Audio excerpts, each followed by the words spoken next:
Hello to both of you. Antoine Dupont will probably be on the field on Sunday. Do you have prepared something against him?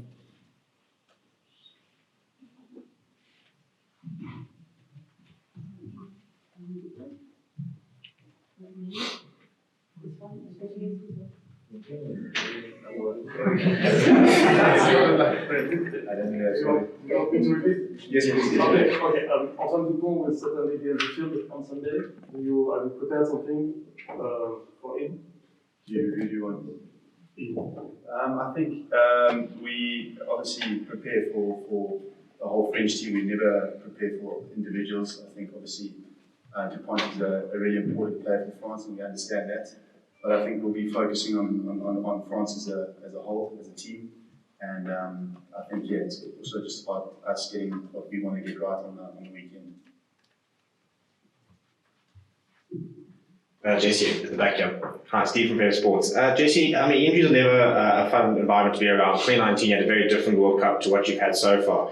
But how is having that number 13 back and being sworn as that first choice and getting a decent run at time, how has that contributed towards the form you're showing? And what's it been like almost sort of now having to have a bit of a mentorship role over Caden Moody, somebody who's very young, very exciting, playing and now sort of competing with you at that third team, and also now they're kind of coming back and now having sort of 3 options. How has that motivated you to really sort of step up your game and bring that consistency that we've seen in the last few months?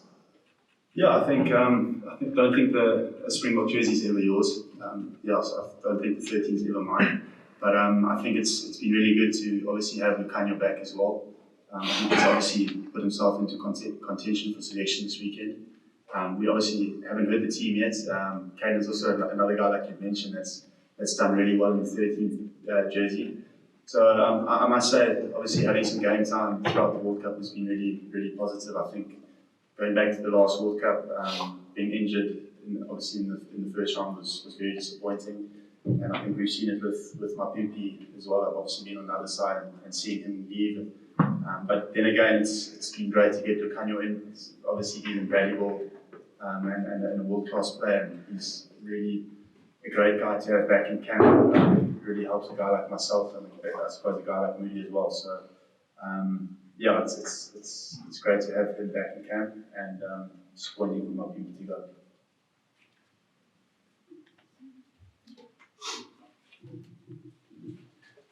Jesse and Manie, I think you've been around the stadiums now for a few weeks and we've had some very raucous crowds. But on Saturday, obviously, it's going to go up a level. How do you manage to shut that out and focus on your game and not get distracted by the external noises? Yeah, obviously, it's going to be tough.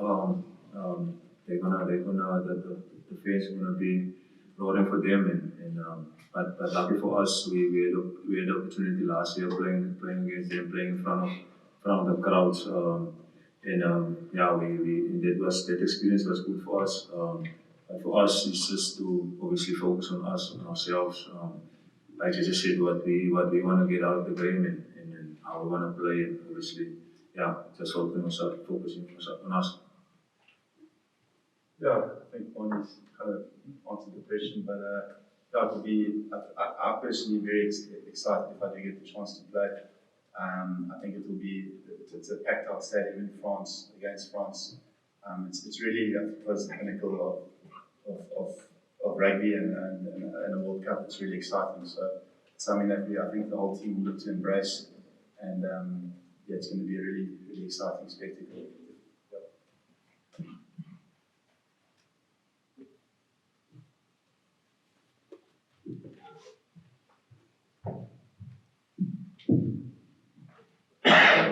Question for Manie. You're quite two-footed. Can you talk us about the fact that you can kick off either foot pretty well? Might be one of the few fly halves in World Rugby who can do that.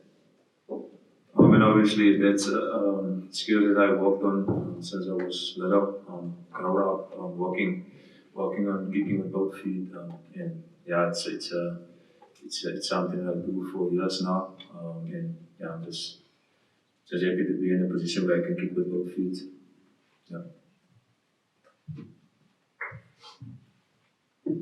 Thank you. Question for both of you. What are your memories of the Springboks winning the World Cup in France a few years ago, in 2007? What are your memories of watching it, and will that inspire you on the weekend? Yeah, I was in grade 7, so I think I was 13 or whatever, but I was in my pajamas in the kind of TV room at the boarding house watching the Springboks win the World Cup here in France. Very, very good memories. I was actually watching it with my twin brother. So yeah, it was a great experience and something that I'm really will never forget. So obviously, yeah, for myself, I was also still young at the time, and yeah, watching back on that victory, it's definitely something that inspired me. Obviously, to one day play for the Springboks, and obviously also get the opportunity to play in a World Cup, and to win it. So yeah, it was an awesome feeling, awesome for the country back then. So yeah. Thank you. Hi, Manie, back here. Test rugby is obviously very, very tight and very tactical, and the way you play is quite different to what sort of traditional Springbok firehouse has, and you've obviously got a lot of criticism over the past few months for that. But how important has it been to stick to what you're good at and what the Bok management saw in you and what you've been doing this almost few years, and be able to bring that Test rugby and make that a bit of a point of difference for yourself? Yes, man. Obviously, playing Test rugby is it's the highest level, and the margins are very small on this level, so you have to be on your best, very accurate in what you do, but also at the same time not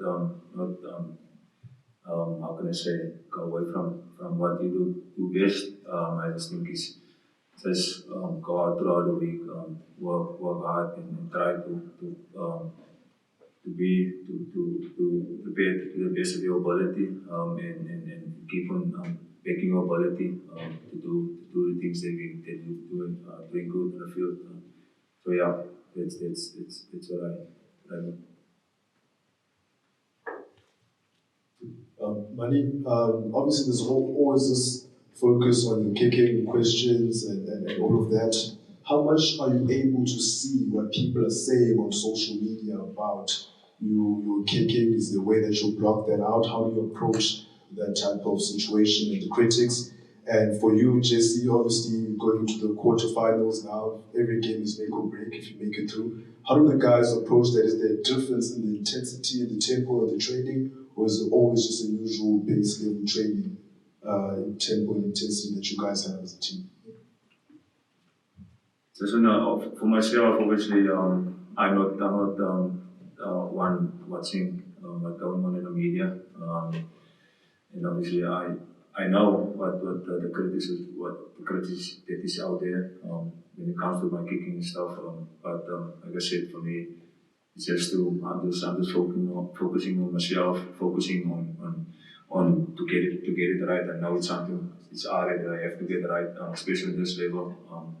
Where the margins are so small, yeah, I'm just working hard on that and try to get it right. Yeah, I think the intensity of a playoff game will obviously be higher than any other kind of intensity that we've experienced so far throughout the World Cup. But I think it's something that we are accustomed to in our training. I think we train really hard and intense throughout the week to prepare ourselves and to put ourselves in the best opportunity to go out there on the weekend and perform at that level. So I don't think it's something that we kind of are worried about. It's something that we pride ourselves on working hard throughout the week and preparing well so we can go out there and perform on the weekend. Good evening, gentlemen here. A question for both of you. If you may say words about Saïd Policy or your captain, it's going to be double awaiting here in France, of course on Sunday. He's going to play here, a few kilometers from here, in a few weeks, a few months now, in Racing. What can you say about him as a captain, as an example, maybe? What kind of strengths does he give to you? Thank you. Obviously, Sia is a very good leader. Obviously, he's a guy that leads by example, and obviously you don't have other choice but to follow. So yeah, we very happy to have him on our side, leading us in yeah, like I said, he's obviously a very great leader and also a great player, and yeah, like to have him in our team.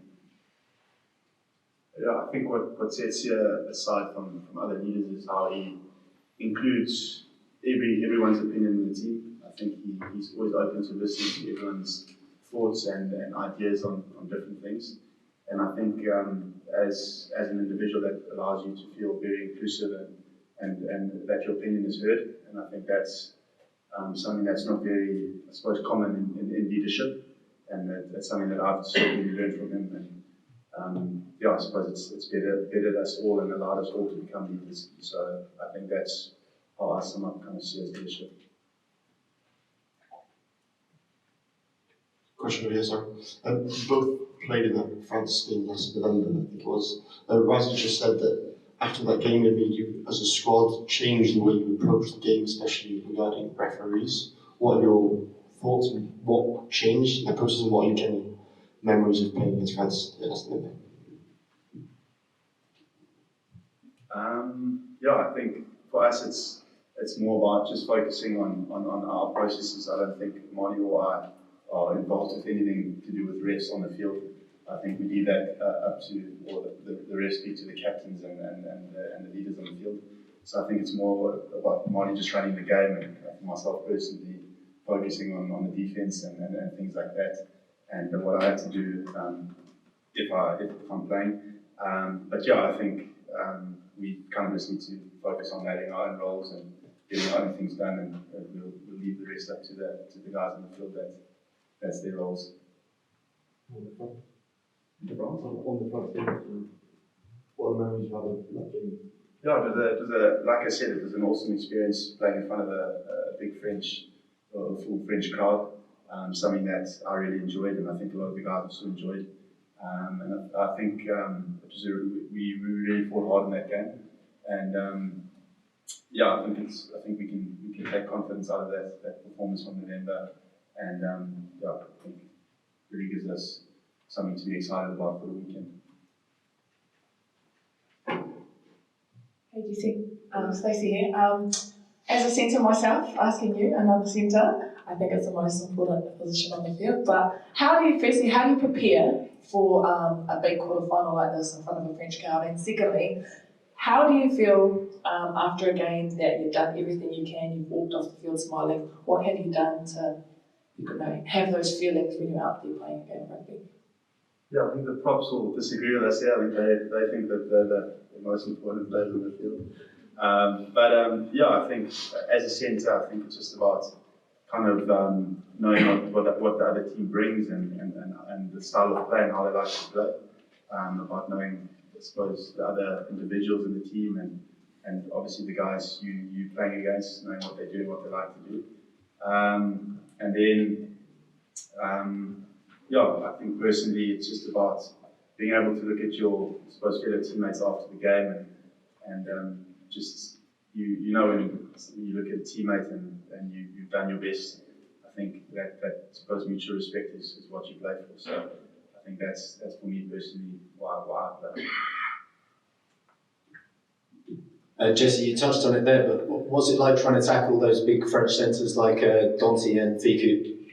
Yeah, it's not easy. They're big guys and they're great players, and I think they give France a lot of energy and momentum. So I think, like I said again, whoever gets selected to play against them on Saturday, I think, yeah, it's like I said, if it's Caden, Lukanya, or myself, or Damien, or whoever, I think everyone will relish the opportunity of coming up against them, and yeah. Thank you. Manie, hey, how do you lead and how do you manage the competition against André Pollard for the number 10 jersey? How do you manage the competition against André Pollard for the number 10 jersey? I mean, obviously, first and foremost, it's nice to have André back in the camp, and me and me and him, we're working nicely together. Obviously, helping each other where we can, and picking each other up. And like I said, it's awesome to work with him. And I know it doesn't matter who's going to start, if he's going to play, if I'm going to play. I know he's going to do a job. He's going to do a good job. He's going to do a great job. Because he's a world-class player. He's been there. He's been done. He done that. So it's for me, like I said, it's awesome to have him back in the camp, because obviously he helps me a lot, and obviously we work very nicely together. Thank you very much.